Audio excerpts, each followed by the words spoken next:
ngiyabingelela abesaphila kuyisihlalo zonke emhlabeni nasezulwini. Bingelela amakhosi,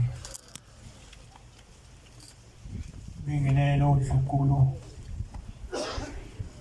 bingelele abefundisi, abavangeli, abashumayeli, abakhokheli,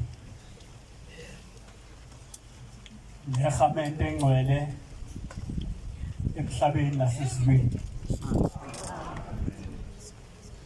Bangcwele benkosi, ngiyacela esihlalweni sasezulwini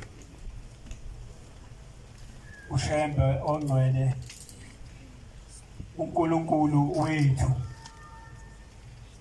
ukuba ngaleli thuba akangethwa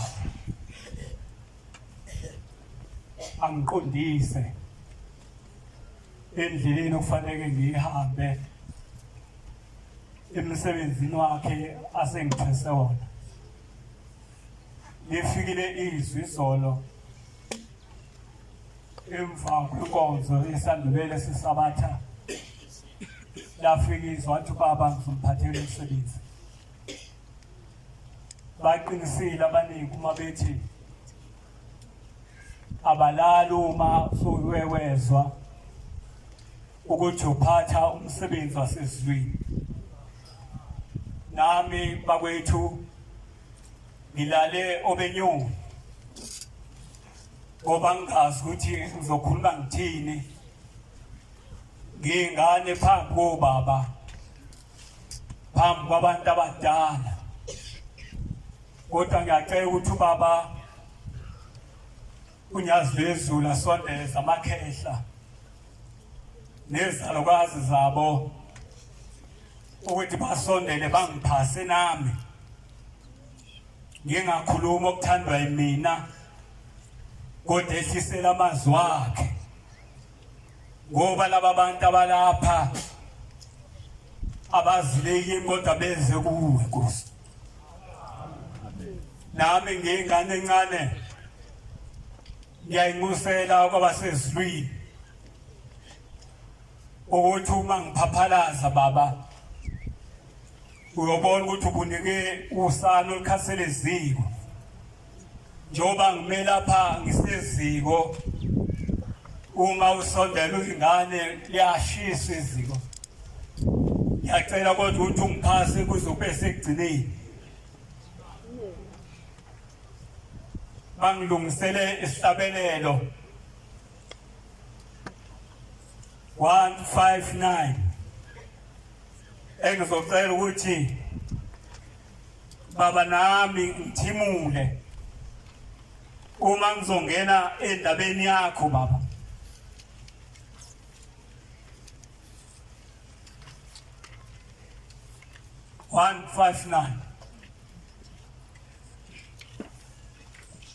Namhlanje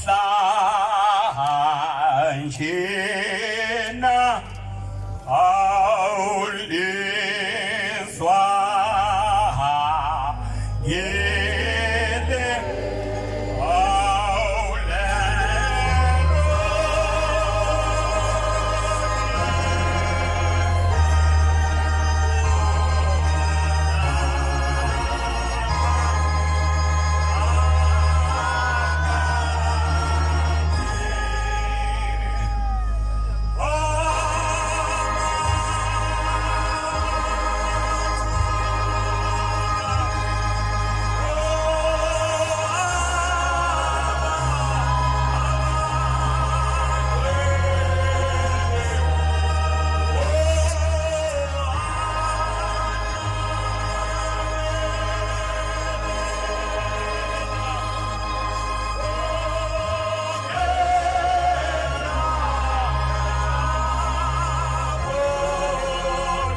Ngiyabonga baba. Xolise ungasiqedi ihlabelo sakho. Xolise ungawufezi umsebenzi wakho uze bese egcineni. Kodwa Nkosi bese ngishilo. Ukuthi ngiyacela ungithwale ngoba kuqe umuntu wasemhlabeni onezono. Kuqe umuntu wazalwa ngabantu abanezono. Njoba silapha baba simele bona okhokho bethu. Abanye babo babekuphika. Abanye babo Nkosi babengakwazi ukuthi uNkulunkulu. Kodwa kwelizwe sabayazi ukuthi uNkulunkulu. Nami njengoba ngimele lapha ngimele ukuthi mangikhokhe inkomo yakho baba uze nawe ubathethelele. Labo balenhlamo zikhuni. Inhliziyo ezikavumiyo. Ngiyabacelela inhlanhla yakho ngoba uNkulunkulu akukho lapho ungaboni khona.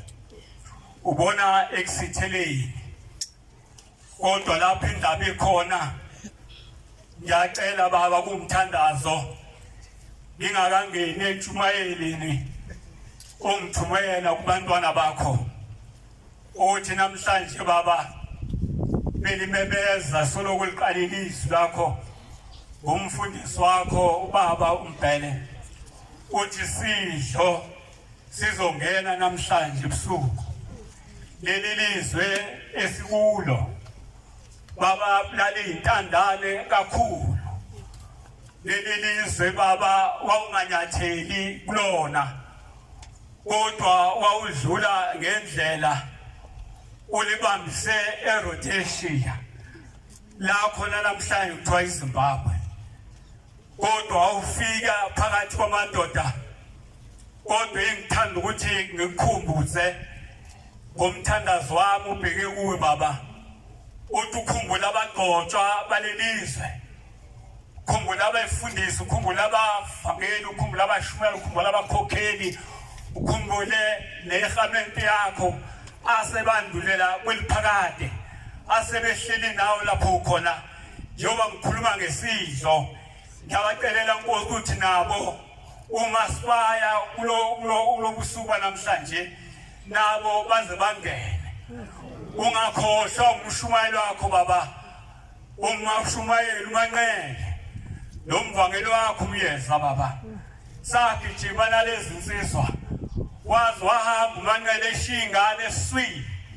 Akayibonanga ngengane yakhe zalwa. Kodwa kwathi ephokophelele ebheke kuwe baba. Egibisila. Kulapho uNkulunkulu endleleni okwamfica khona ukufa. Ngiyacela Nkosi ukuthi umsebenzi wakho owawunikeze wona uNkulunkulu uzuyibheke nezingane zakhe. Ngoba uma nokuba bengekho noma bengekho kodwa yithi intandane uma wena ukhona.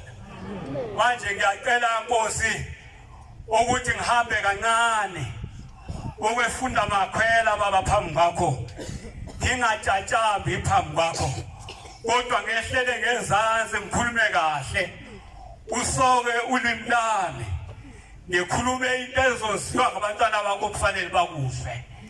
Ngiyacela Nkosi ukhumbule nesalukazi sami uMakhumalo esasebenza lesalukazi sami uMandlovu okwathi baba ngo-1939 kwathi wakusemzini wakho uNkulunkulu waseqhameni babethi abantu mabezohamba babesondela beze kuwe bezovalelisa njengoba ngikhuluma ukuthi leli lizwe laseTransvaal ngaleso sikhathi kwakuthiwa eTransvaal lalintandane kungekho simayo kungekho nkonzo inkonzo zazindusana kwakukhona abasesofaya kwakukhona abasenyuhlela kodwa wena Nkosi wathi mayifika ugogo wami uMakhumalo zovalelisa wathi sheshisa mntana wami uyofuna imbeleko ngoba umuntu wasezulwini usefikile wathi uMakhumalo ngoba lithi igama nabadala wawuthi mawudlula abantu sebebuya kuwe ezansi baba ingilosi ifike inqamule emajubini ingaweli kodwa ngaleso sikhathi kwakuthiwa 1939 mhlawumbe akhumale gijima efuna imbeleko wafika naye imbeleko wayesethi ngiyakubelethisa namhlanje mntanami usuyodlula nomntana waseTransvaal wakhona bengwe wathi mayesebuya waqala ngaye uMakhumalo umkhokheli wokuqala kulelizwe laseTransvaal owayebhalela ugogo waMandlovu. Ngiyacela bakuthi lapho bekhona ubakhumbule wathi bayesenza umsebenzi wakho waqala umsebenzi wakho waqhuma.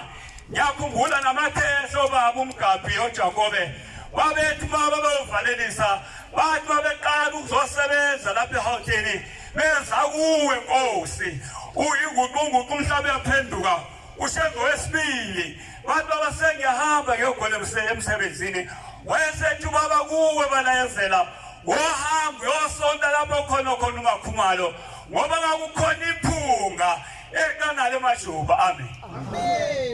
Ngiyacela ke Nkosi ukuthi bakhumbule wathi wakuhamba insuku wayesebedlule emhlabeni wathi mayesedlule emhlabeni bayobika kuwe wathi uphi nobhala wakhe kwaba ugogo waMandlovu wasebenza inyanga ezintathu naye wahlabeka wadlula emhlabeni. Wathi kuthiwa uzokwenza njani na kwakhona isalokazi laphayana baba eduba kuthiwa ugogo wathabethe uyena Nkosi wathi ngesethatha umsebenzi wakho.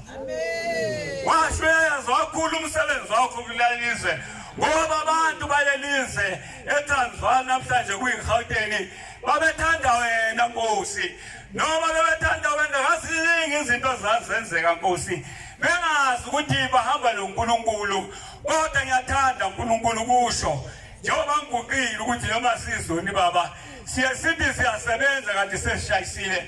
Sicela uNkulunkulu ungasiflatheli kulelizwe noma kudonswa ungasiflatheli kodwa usithando ngoba Nkosi uma bekulungiselela abantu balelizwe bakulungisela ngenhliziyo ezimhlophe ngoba uma usufikile phakathi kwabo indlala iyaphela. Uma usukhona phakathi kwabo zonke izinto ziyalunga Nkosi. Ngiyakhumbula ukuthi Nkosi ngithi ngihambe kancane ngoba uma ngagijima Nkosi ngizoshaza kuthiwa undlelande la sikhona khanjwa kancane Nkosi yamakhosi.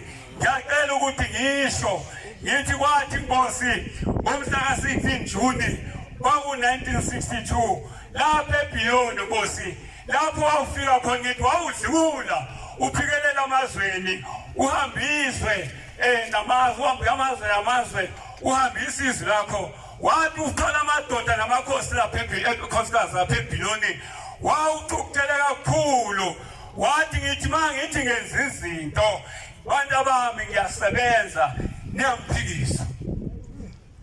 Wathi mangenza izinto ngithi ngiyasebenza ningiphikisa. Wathi mangithi ngikhuluma nani mntaba ukuthi ngikhuluma nomuntu. Wathi mina ngiyena umuntu. Wathi uma ngithanda abantu bami nina nibona abantu bokufakela umjiva. Nina ningabantu phaka abangenayo inkolo. Kodwa namhlanje ngiyanitshela ukuthi kuyekeni lokho enikwenzayo. Uma ngikhuluma bese ningiphikisa. Ubani othi mawushembe ekhuluma phambi kwakhe bese qaleba lezi. Uma ushembe sekhuluma kufanele kube lezi. Wathi kumanje abantu bami ngingavula umgodi ningene ngingiqibe njengamanje. Bakhala bababaza. Bakhala bathi Nkosi akuyenzeki. Bakhala bababaza bacela intethelo ngalesikhathi. Wayeseqhubeka ubaba. Ngiyathanda nathi ukuthi baba singambonisa okwendoda. Wathi bhekani bantu bami. Lapho ngigijima khona nisezimotini. La ngigijima khona emabhasini. Nalapha etimeleni. Ngisuke yikhona. Elaya laba bantu ayekhuluma nabo. Joy ngokisuthi ebrown ekathule ezibrown. Efaka izandla zakhe ekhukhini. Athi nina bona makhola. Ngiyacela Nkosi usithethelele. Basuke behamba abantu bathi bayahamba bayasebenza kanti sebeshayisile. Uthi uNkulunkulu lapho kulawo mabhasi nemoto enihamba ngazo nize la emhlanganeni uthi mina shembe ngisuke ngikhona. Uthi njengamanje ngazidedela lezi moto zimqede. Badedela lamabhasi amasi nawanqede endele neyitimela lezinqede ngoba ngicabanga ukuthi nikhuluma nomuntu shembu yahlonishwa bakwethu shembu yahlonipha uNkulunkulu wethu uthi baba mayekhuluma nodaba hamba nalo uthi mahamba nomshayeli wakhe umshayeli ngimusho hayi umusho ukhona nengane zakhe lapha ukhona nehlobo zakhe lapha abanye bayazi le ndaba uthi make hamba nomshayeli wakhe uthi hazwe nasibani bani uyashayela umshayeli wakhe wena umshayeli wemoto mina ngishayela wena umshayeli wemoto mina ngishayela wena ngithanda ukuthi abantu bavule indlebe ngoba sikuna uhambo olunzima obathi bangigijima sengifile ukuthi uhambile uMvangeli ngathi bangifika eDivisila ngafika sahlangathezwa umjadu sathi masifika kubaba khumbule nobaba unjengoba umshumayeli esasihamba nabo lo hambo sagijima imoto zasigijima 200 no 180 endleleni sathi masifika phambi kwakho wawusemotini yakho baba sathi sithi ayikhaza wathi ngiyanaza wakhazana kwenze njani wakhazana kwenze basebechaza wathi ngubani bekhona wayesechaza umshubeli ngenesikuthi baba bengikhona wachaza uhambo la kwachaza kodwa siyokhuluma lo ndaba kodwa ngisendabeni yokuthi uthi kumshayeli wakhe wina ngishayela wena wathi lalela ke mshayeli uyathanda ukuthi masifika la siya khona ngifike ngiqashula intambo zemoto uthi kaka baba ngawungizonda kakhulu zonke lezi ndlela sobe sizihamba kanjani usuqashule intambo uthi ngakho ngithi ngishayela wena ushayela imoto ngoba lo mshayeli wethu mayefika lapho wayehamba khona ubaba abantu bese bemthathela phezulu kakhulukazi amakhosazana namantombazana sebebuza kuyenza izinto kanti lapho ekusitheleni sikhona sithi akasibone yasibona Joshua 1 incwadi Joshua 1 uverse 8 no 9 omunye ungifundela incwadi kaMathewu 20 ayiqale verse ame ku8 ajonga yokuma ku16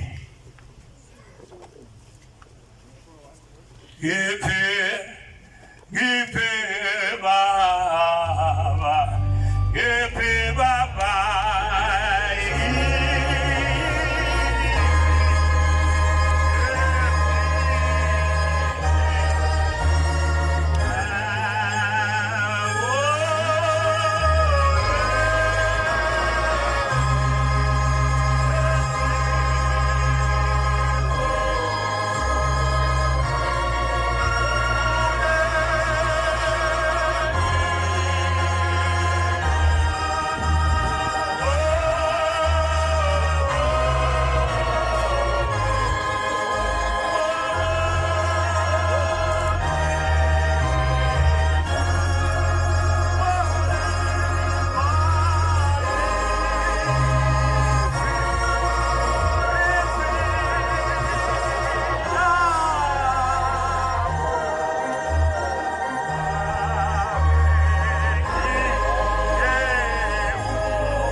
Verse 1, 8 and 9. Lencwadi yomthetho mayingasuki emlonyeni wakho. Nansi incwadi yomthetho kufanele ingasuki emlonyeni wethu. Sidla kuyona emini nasebusuku. Sidle kuyona emini nasebusuku. Ukuba ugcine konke okulotshiweyo kuyo. Ukuba ugcine konke okulotshiweyo kuyo. khona uyakuba nenhlanhla khona uyakuba nenhlanhla ekhambeni kwakho ekhambeni kwakho khona uyakubusa khona uyakubusa angikuyalile na angikuyalile na qina ube nesibindi qina ube nesibindi ungesabi wethuke ngokuba uJehova uThixo wakho unawe ezindaweni zonke ohambela kuzo. Amen. Amen. uJehova ngisho njalo wayekhohliwe umshayeli wakho ukuthi njengoba ehamba naye uNkulunkulu noma esithela uNkulunkulu yambona sethi mntanami uma ngasidashula lezi ndaba uyokuthokoza yini uthaba kathaza baba ngeke kwenzeke siyothaba kanjani zonke lezi ndlela ngoba uyazi la ufika khona izinto azenzayo athi uJehova kamboni wayesethi lalela-ke mntanami njengoba ungavumi ukuthi ngiyidashule lezi ntambo la siyakhona ngizokukhomba mina ukuthi uNkulunkulu wathi la siyakhona ufike ngivale indlebe zakho alislikhi zophindulise lokukhuluma ngamakhosazana namantombazana wathi babefika lapho sokudiliza iphaba kudiliza wonke umthwalo kaJehova babekhuluma naye okujwayelile bekhuluma naye wayesekhuluma ngezandla angasifundanga ulwimi lwezandla wayesekhuluma ngezandla indlela seyivale engasezwa lutho waze kwaphela umhlangano uJehova wahambele kuleyo ndawo wathi esebiza savuleka indlela wakhona bengcwele nawe mawungezwa uzovaleka indlela nawe mawungezwa indlela uzovaleka yakhumbula Nkosi nangawa uhlala ufika uNkulunkulu balingani bakho lapha eSoweto Jehova uNkulunkulu wethu njengoba isimalo sasingaziwa njengoba ngithi kwabaphethwe indlala abaye bafa bengadlile Nkosi wawufika kulomuzi Nkosi wathi baqala kusuka indlakadla kuwe Nkosi wathi abamphuthumayo nithathe leli ladi leli lapha ekhaya nithathe nilihambise kwamsana waphakama uJakobe ubaba uJakobe waphakama lesikhathi wahambe sowumfundisi waqhamuka ngalesikhathi wathi baba sewungena kanjani kwamsana ngoba uhlala kuFarumu nizohlala kuphi leli ladi kuFarumu ngoba umlilo wathi hayi wazana malidlule leli kuwa kumsweni amen lasila kanjalo bantu benkosi ngoba wayesekhulumile wathi angisoke ngiphinde ngibuye ngingene emzini womuntu ngoba abantu bahlala behwithana wathi angisoke ngiphinde ngibuye lapha ngingene endlini yomuntu kodwa sengiyobuya seningakhele bese nithatha nalelo lalathi bese nilibuyisa kulabaphathi ababekhona phambilini wathi baqeda ukwakhiwa lo muzi wakho baba nabuya leli ladi Nkosi usawuhleli Nkosi uThixo lonkosazana nathi-ke siyacela-ke Nkosi ukuthi indaba yakho njengoba uze lapha uzela ukuzophilisa thina uzela uNkulunkulu uzokhuluma indaba yethu nabazali bethu abanye abababazi abazali babo kodwa masebefike kuwe Nkosi bagcina ubavezile abazali babo kubo nathi-ke Nkosi siyayicelela singabantwana ukuthi sikhulume kahle indaba yakho njengoba Nkosi ngiguqile ngithi ngilala benyoni ngempela ngiqinisile ngilala benyoni baba ngingazi ukuthi ngizokhuluma ngithini kwekuthi mawuhlela ukuthi uyayilungisa indaba kaNkulunkulu kube khona lezinto ezikuphazamisayo nabazukulu bakhona bakuphazamisa bengivula izahluko ngithi ngizoqeda ngizothetha lezi ngishaye ngenze njengezinje nabantwana balana baba bayaphazamisa ngazi ukuthi ngizoqala ngibhekephi kodwa ngathi wena baba uzongiqondisa wena baba uzohamba nami lolu hambo kuze ube sekugcineni ngathi yazilungisa ngilungisiza indaba ngithi ngizokhuluma ngithini kubaba ngingamshumayeza ngithini khasi asishumayezi baba kodwa nami ngizozisela ngikuyikhuthaza ukuthi nami ngisale nginamathele onyazini ngoba Nkosi ngiyacela ukuthi unganglahle angingaliwa Nkosi yaba ngithema ngilungisa ebusuku eyifiki iphazamisa ingane ngeyishiya yenina ngilungisela inkonzo yakusasa yekeni bantwana ngilungisela inkonzo yakusasa hayi ngabona ukuthi hayi ngizabaphazamisa ngani ukuthi bangiyeka abantwana niyawazi lo mdlalo okuthiwa ipuzzle kodwa umdlalo okuthiwa ipuzzle ohlanganisayo uhlanganisa noma inkomo noma iflower noma uhlanganisa ibhasi noma yini ngase ngithatha ipuzzle yomhlaba wonke wangona bengwe ayisikiza epuzzle yomhlaba ayisikiza wonke ngase ngibiza umzukulu kula ku8 ngabiza umzukulu thatha ngoba ngisasebenza la hlanganisa ipuzzle hawu baba kodwa yazi yangu ngahlanganisa ipuzzle yomhlaba wonke ama continent wonke wakhona bengwe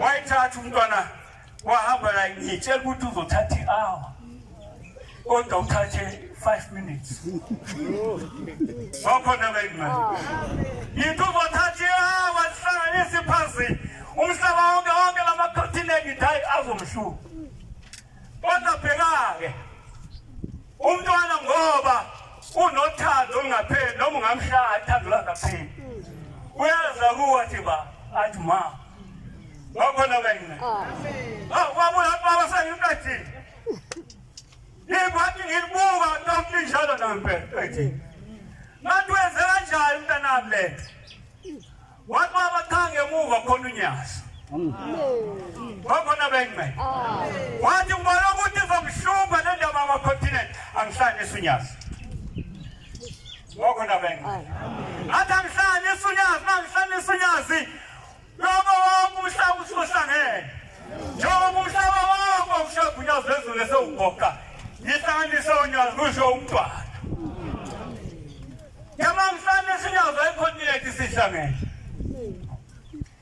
nami ngiyacela ke Nkosi ngingaphumi kule puzzle yakhe nami angingene uhlangane ngathi sonke intambeke ingaqashuki thina sikuthina sonke njengoba silapha singabuyela muva wakhona bengwe umsebenzi wakho nodwa ngosuma kufanele ukuthi mdlule kuwo nomshumayelo wakho baba walapha elengu umshumayelo ontini esasinayo lapha ehlala kahle lapho kwakuyithempele lodwa lapha evale orange farm uthutini ngelinye ilanga wakumkhwenyana kwanele umfundisi wakho uNkulunkulu wayelapha eMnambithi wayethatha udadewabo wathi lapho Nkosi usufudumele untini wahamba ngendabeni yokuthi lapho ukhona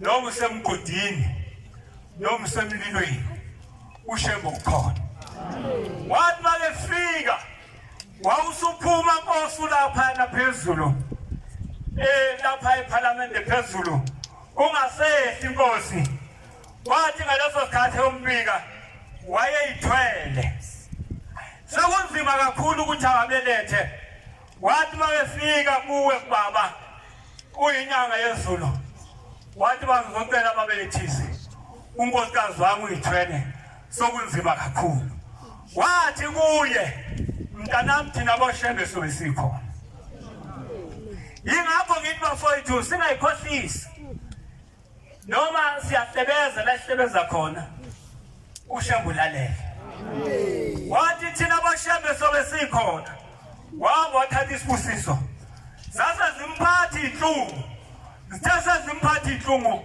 wamthatha umise esibhedlela wathi mayefika esibhedlela abange sabeletha wayesedlula umntwana esesiswini wadlula nomntwana esesiswini bezodokotela ngaleso sikhathi bathi bazomhlinza baye baphikisana bathi hayi mina ngeke ngikwazi ukuhlinza lapha hayi sihambe kufanele bamthathe bahambe bembeke Mnambithi uthi wama ngabe uwenziwa njani uthi wathi mayebuya wesibili kanjalo yena ngalola sila kufanele aphume khona uthi wathi ebuyela khona esibhedlela ethi ngize unkosikazi wamlande yena wathi bevula ishalufu lapho ayefake khona wamthola umntwana wakhe esezelwe unkosikazi engasikiwe amen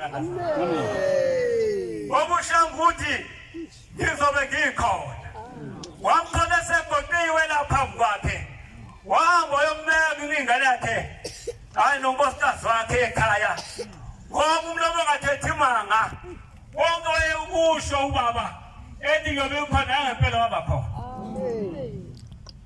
fundani magama 20 Evesini phela kuEbesa Jobo uyokuma 16 Umbuso wezulu ufana nomuntu owumninindlu wafana nomuntu omninindlu owaphuma kusasa ubiza izisebenzi ziye esivinini sakhe waphuma kusasa ubiza izisebenzi ziye esivinini sakhe evumelene nezisebenzi yesevumelene nezisebenzi ukusikhokhela udanariyo ngosuku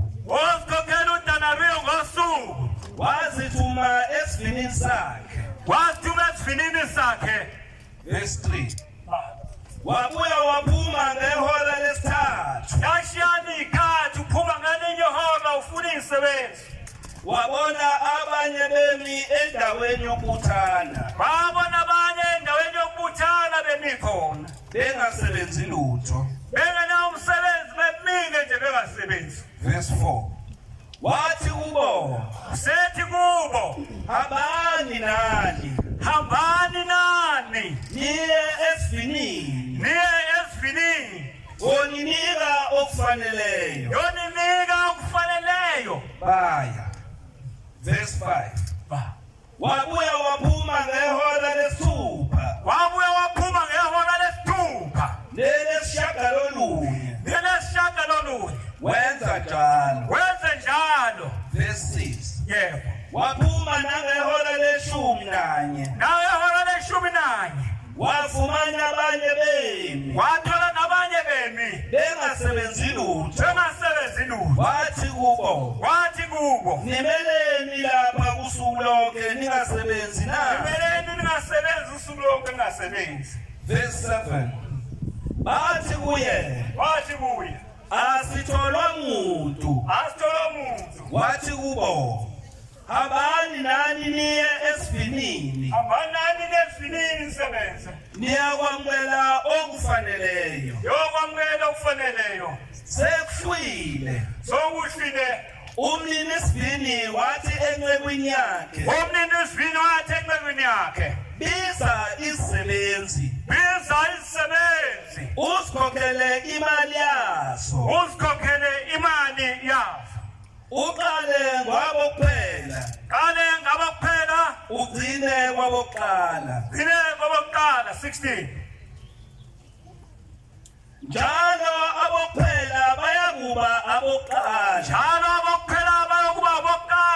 nabokuqala babe abokuphela ngokuba baningi ababiziweyo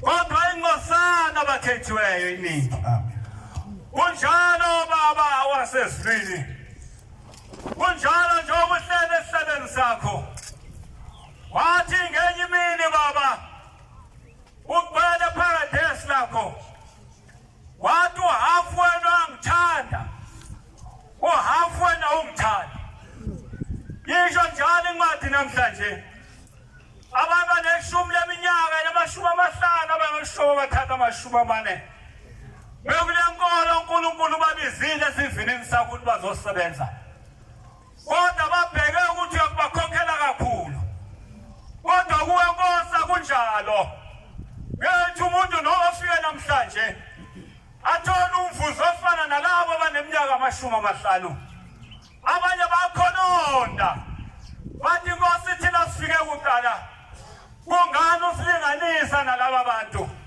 omunye ufike ngehola lokugcina kodwa umkhokhele iholo elifana nelethu. Yingakho ngithi asingabi nayo lelo bhati noma lelo shwa ethathi mangithi ngiyalungisa izinto obabathi hayi mina ngiyaphisa ethi ngiyakhuluma nithi ngoba sejwayele athi angifani nani yebo nyazi yebo ufane nathi wena uNkulunkulu baba sengigcina ngomsebenzi wakho omningi njengoba sizongena esibayeni uNkulunkulu namhlanje yakhumbula isimalo sakho sokuqala mhlawufika phakathi kwalomuzi waseKuthuthukeni wathi sekumenyezele uNkulunkulu abadodana bakho wathi sizokudla isimalo namhla abantu abalinde bayilungiselele ngalinda Nkosi wathi ebusuku sengilele uNkulunkulu edokodweni wafika uNkulunkulu usuphethe ubhoko faka nomjeva wakho Nkosi uphelele wasokubekile amanzi phambi kwami Nkosi obusisiwe obeke nendishi wathi angiphalaze okazi ukuthi masiyongena esibayeni bafowethu kukhona izinto ongafanele singene nazo bengazi ukuthi angiphalaze nje kukhonani uboneni Nkosi wena baba ufunda inhliziyo zabantu wena baba ongena ejuleni wey'mpilo zabantu uphele basiyabona umonakalo khona baba njalo Nkosi ngayibona ngiqala ngiphuza amanzi khona lapho esibonakalisweni baba ngaphuza amanzi agcwalisizwe wayesathi angiphalaza umile ungimele wakuphalaza ngaphalaza baba ngaphalaza ngabona ngakaze ubone ukuthi wangenanjani phakathi kwey'mpilweni zami kwaphuma amabhodlela amnyama kwaphuma iy'ntamo ey'bovu zezihlahla kwaphuma iy'nalithi baba izinkulunkulu zaphuma ngaphakathi baphuma ney'pelethu baba ngangazi ukuthi ngangugubunyenini baphuma nodaka konke wayesuthi uqedile wayesokuphelile wawusuphuma ngabona ngiphaphama kulabo busuku lapho ukuthi yini engibonisayo ngabona ukuthi baba wawungafuni ukuthi ngingene nginezibi nabazongena namhlanje umuntu nomuntu ozaziyo akangangeni phakathi kwalesi simayo ngobe sasesivini siyokudla umzimba kaShembe ukuze nalabo engibacelele mangiqala inkonzo ngithi baba nabo bakhumbule ukuthi masikhipha lesimayo Nkosi ngoba uNkulunkulu bathanda ukuthi bafike nabo ngokwenyama kodwa basekhe enyabeni sebengakuwe abacela ukuthi abangavinjelwa baba abangene phambi kobuso bakho mawusipha uNkulunkulu leso simayo umzimba wakho nathi singene kuso bese sizaphila banwele ngiyacela ukuthi akime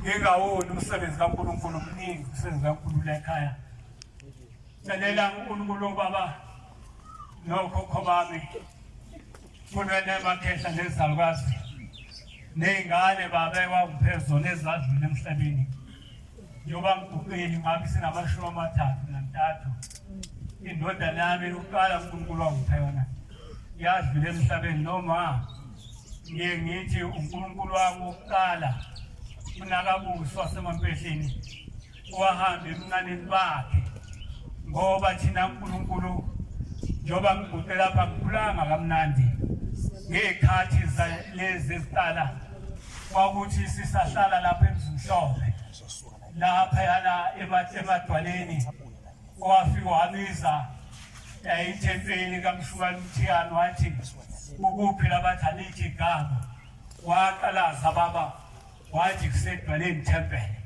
kwasukoma uNkulunkulu kuyo ndawo ikaba yami ilele lapho kulawo madwala ngoba kukhona nesikole kuthiwa kusemadwaleni ngakhola ngaleso sikhathi ngathi ubaba uyazi nami indawo ukuthi kusemadwaleni ilapho Nkosi inkaba yami ilele khona emzimhlophe lapho Nkosi sasisuka khona sibheke eDube siyothamela inkonzo yakho enkulunkulu lapho ngaleso sikhathi abantu babengabaningi noma ngangimfisha sasingena ngaphakathi eDube ngiyakhumbula Nkosi ukuthi nami ngingaliwa kuya kuvuleka Nkosi ngithi ngiyagcina kuya kuvuleka ngikhumbula nobaba uJakobe kwakuthi makusuke iDube kukhona isikhathi lapho owathi makusuke iDube lapha eDube wathi abama bangilandele baphuma bathi kuwe emva kwakhe ake angezeli lelo hlazo ngeinhlanga ngibone kunabantu bami uNkulunkulu abantu bakonyaka ngingazitholi nami senginensila